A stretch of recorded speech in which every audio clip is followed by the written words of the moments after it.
Hello बच्चों, welcome to Quants Academy powered by Qutrix. स्वागत है आप सभी का आज की इस क्लास में। आज है डे 22 जिसमें हम लोग कर रहे हैं टॉप 500 क्वेश्चंस पिछले वर्षों के महत्वपूर्ण प्रश्न नवोदय विद्यालय के। और इस सीरीज के साथ हमारा टारगेट है कि हम आने वाली परीक्षा में पूरे फुल 25 में से 25 स्कोर करेंगे।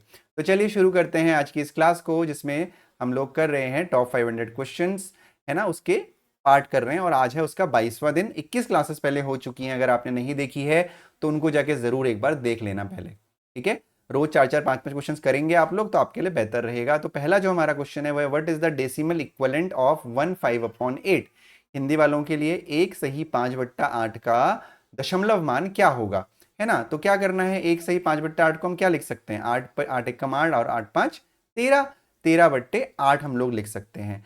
तो 8 से हम 13 को भाग देंगे, है ना, 8 से हम 13 को भाग देंगे तो ये हो जाएगा 8 एकम 8, यहाँ जाएगा 5.0, 8 8 छिंग 48, यानी 8 6 48, यहाँ पे आ जाएगा 2 0, 8 2 16, यहाँ पे आ जाएगा 4 0, 8 5 40, नो रिमाइंडर। यानी जो हमारा आंसर होगा वो होगा 1.625, ऑप्शन नंबर डी, यानी 1.625 आपका आंसर होगा। ठीक है, आसान क्वेश्चन था, बिल्कुल डिफिकल्ट नहीं था। वीडियो को पॉज करिए और इसको एक बार खुद सॉल्व करके देखो। ठीक है, आपका आंसर बिल्कुल सही आएगा। ठीक है, अगला क्वेश्चन हम लोग देखते हैं। तो अगला क्वेश्चन हमारा है 4.4% is equivalent to which of the following. तो 4.4, अब देखो 4.4% है, तो हमको पता है कि जो 1% की वैल्यू होती है वो होती है 1/100, है ना।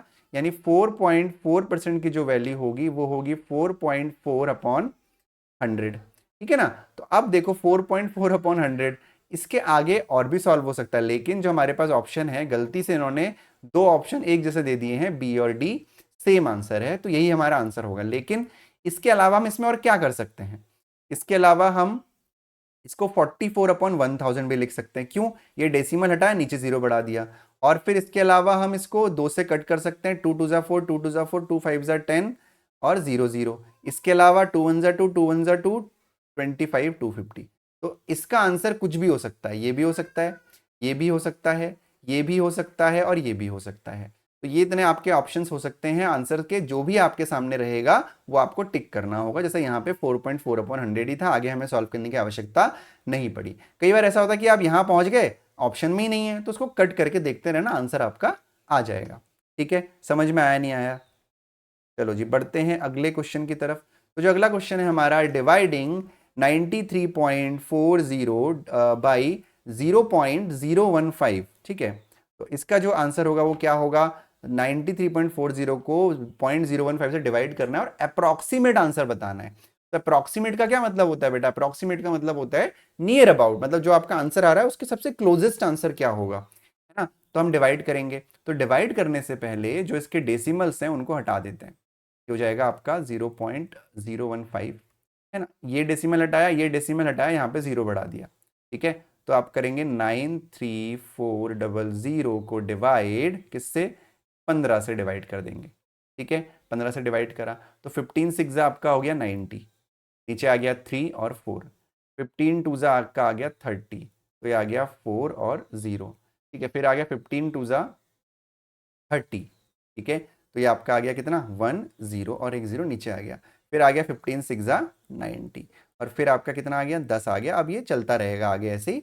तो आंसर आपका है 6226, है ना, 6226। तो 6226 आपके जो ऑप्शंस हैं उसके सबसे करीब किसके हैं, तो आप देख रहे होंगे कि जो हमारा ऑप्शन डी है 6000, सबसे करीब 6000 के है 6226। तो 6000 आपका क्या होगा, आंसर होगा। Option number D is your correct answer. Okay, now let switch to the next question. An engine pumps out 84500 liters of water in an hour. The engine is run for 10 hours a day. How many liters of water will it pump out in 5 days? तो एक engine है, pump करता है, मतलब पानी निकाल रहा है, वो निकाल के वो 84,500 लीटर पानी एक घंटे में फेंकता है। ठीक है, इसको नोट कर लेते हैं। एक घंटे में कितना पानी फेंक रहा है वो, 84,500 लीटर पानी फेंक रहा है। The engine is run for 10 hours a day.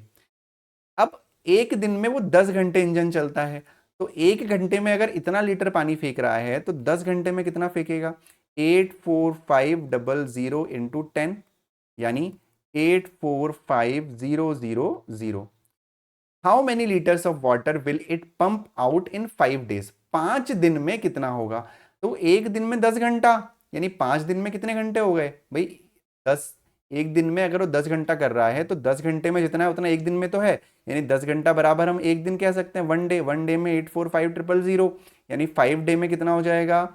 845000 into 5। तो 5 से गुणा कर देंगे तो 3 जीरो तो हमारे ऐसे ही आ गए, है ना। फिर 5 5 5 ज़ा 25, कैरी 2 5 4 ज़ा 20 और 2 22, कैरी 2 5 8 ज़ा 40 और 2 42, यानी जो हमारा आंसर है वो है 4225,000, यानी ऑप्शन नंबर डी। होपफुली आपको ये क्वेश्चन समझ में आया होगा बेटा, ठीक है ना। चलो बढ़ते हैं अगले क्वेश्चन की तरफ। तो जो हमारा अगला क्वेश्चन है, देखो 5 मिनट में हम लोगों ने 1 2 3 4 क्वेश्चन कर लिए, तो यही स्पीड हमको रखनी है ना। क्वेश्चन को पॉज करो, जब तक ये स्पीड नहीं होगी तब तक आपके क्वेश्चन सॉल्व नहीं होंगे। जल्दी जल्दी क्वेश्चन को सॉल्व करना है, पहले धीरे धीरे करना है, आंसर सही निकालना है तब। अब आप सोच रहे हो कि सर आप इतना फास्ट क्यों पढ़ा रहे हो? मैं फास्ट नहीं पढ़ा रहा हूँ। अगर आपको फास्ट लग रहा है तो आप पॉज करो, क्योंकि टाइम वेस्ट नहीं करना है ना। जब लाइव क्लासेस हम लोग लेंगे, जब स्ट्रेंथ थोड़ा सा आप लोगों की बढ़ेगी, लाइव क्लास लेंगे, तब जो है आप लोगों के साथ बातचीत भी करेंगे, सब करेंगे।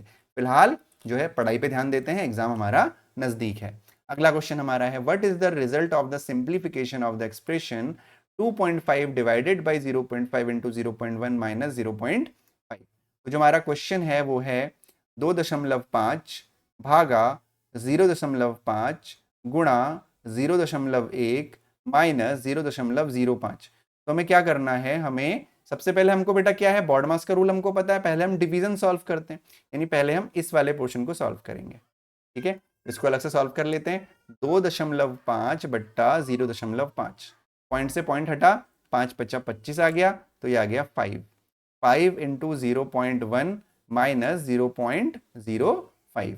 तो अब क्या करना है हमको? डिवीजन के बाद मल्टीप्लाई करना है, तो मल्टीप्लाई कर लेते हैं। तो ये हो जाएगा 5 गुणा 0.1 कितना होगा? 0.5 हो जाएगा, माइनस 0.05। अब इसको हमें सॉल्व करना है, तो 0.5 माइनस 0.05 हम लोग करेंगे।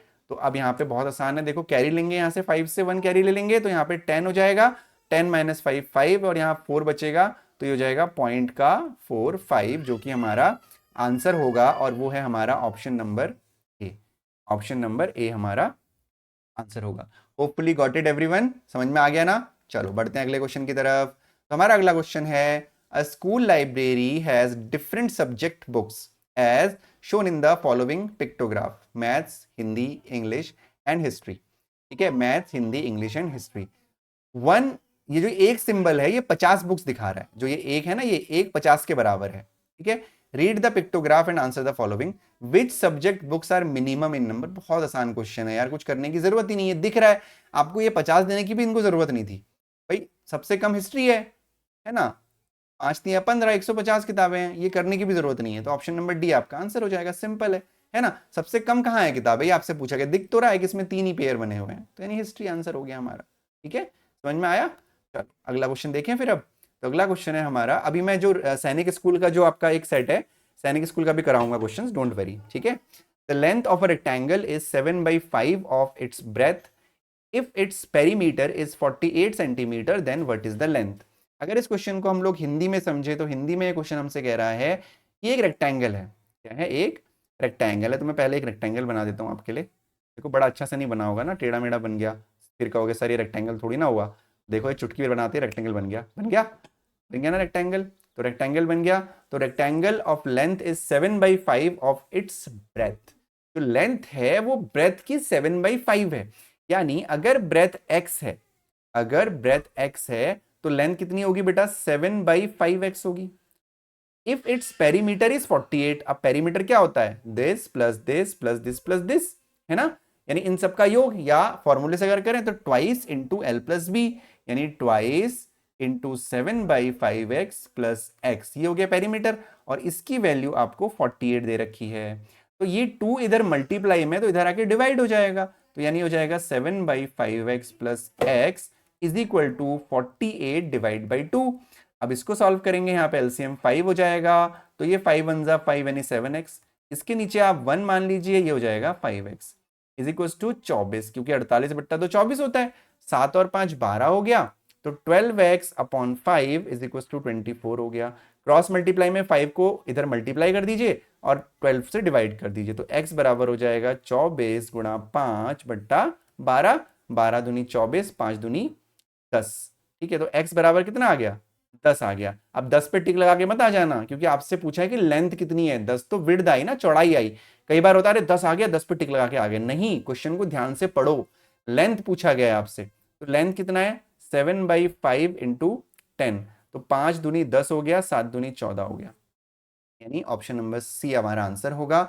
आई होप आपको ये क्लास अच्छी लगी होगी, सब कुछ समझ में आया होगा।